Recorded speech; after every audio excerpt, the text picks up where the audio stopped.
वैसे पाखंड और अंधविश्वास के ऊपर कई सारी मूवीज़ और वेब सीरीज हमने देखी हैं।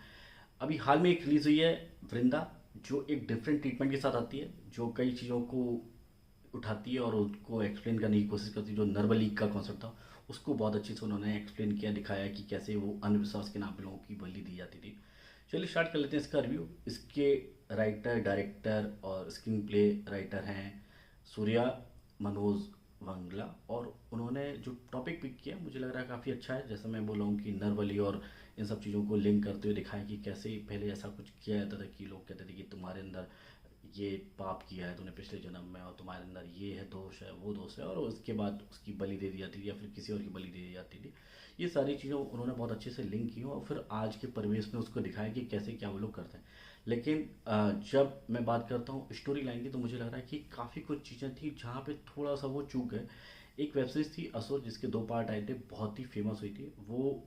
उससे काफ़ी कुछ आपको सिमिलरिटी दिखेंगी। जैसे उसमें जो धर्म और अधर्म की लड़ाई दिखाई है, इसमें भी जो पाखंड है, अंधविश्वास है, उसकी लड़ाई दिखाई है।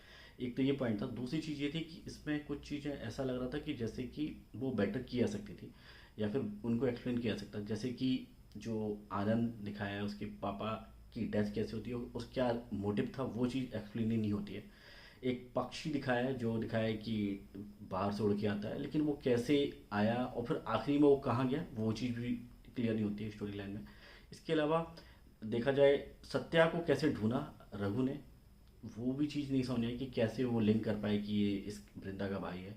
और वृंदा जब भी एसआईटी का पार्ट होती, जब भी कुछ बोलती, तो मुझे लग रहा है कि वो हर बार प्रेफरेंस मिल जाती थी, और मुझे लगा थोड़ा सा आपको उसको थोड़ा रियलिस्टिक अप्रोच रखनी चाहिए। वो चीज़ थोड़ी सी मुझे मिसिंग लगी। बाकी का एक अच्छा कॉन्सेप्ट था, अच्छा ट्रीटमेंट था, और अच्छा उसको एंड तक लेके गए। फिर भी मुझे लगता है कि क्लाइमैक्स काफ़ी प्रिडिक्टेबल था और बेटर किया जा सकता था।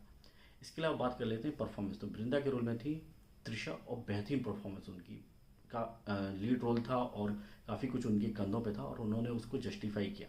इसके अलावा दूसरा जो बहुत ही इंपॉर्टेंट और सपोर्टिंग रोल था, सारथी। यानी कि अगर ये महाभारत का युद्ध वृंदा लड़ रही थी तो वाकई वो सारथी थे। रविंद्र विजय, बेहतरीन परफॉर्मेंस उनकी सपोर्टिंग रोल में। इसके अलावा ठाकुर वाला जो रोल था, जो थोड़ा सा एसेंट्रिक या फिर आप कह सकते हैं थोड़ा सा जो विक्षिप्त वाला जो रोल होता है, वो बहुत ही उम्दा प्ले किया आनंद सामी ने। बेहतरीन परफॉर्मेंस उनकी। इसके अलावा सत्या का रोल भी मुझे इम्प्रेसिव लगा।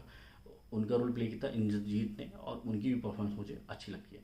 इसके अलावा एक और बहुत ही इंपॉर्टेंट सपोर्टिंग रोल, रघु, जो वृंदा के फादर का रोल प्ले किया जया प्रकाश ने। बेहतरीन परफॉर्मेंस उनकी।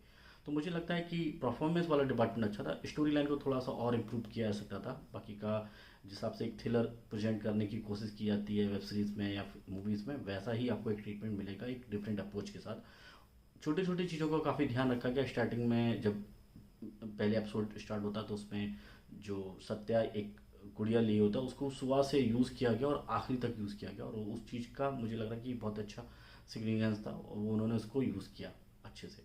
तो मुझे लग रहा है ये कई सारी चीज़ें थी जो बहुत ही अच्छी थी, बहुत ही उम्दा थी, जो इस वेब सीरीज़ को देखने लायक बनाती हैं। बात कर लेते हैं रेटिंग की। तो मैं इसे देता हूँ 3.5 स्टार 5 में से।